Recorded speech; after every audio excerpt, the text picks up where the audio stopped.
Theresa May, could you just outline the Conservative approach to democratic renewal as you see it?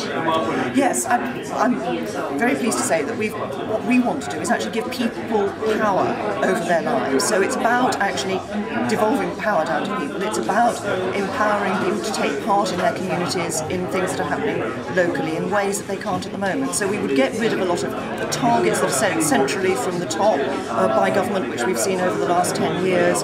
We would actually give patients more choice, more power over their own decisions about their own treatment, for example, liberate the professionals in the health service. These are the sorts of ideas. It's about giving people power and control over their own lives as far as possible.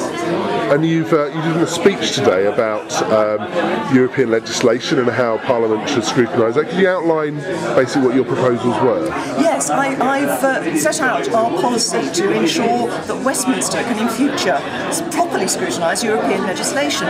Vast amounts of European legislation go through Parliament without being properly looked at, and the vast majority of it isn't properly debated within the House of Commons. And we do a number of things. Crucial among these is we would make the scrutiny reserve statutory, so that ministers had to come before a parliamentary committee before they went over to Brussels to negotiate or to agree to sign up to legislation.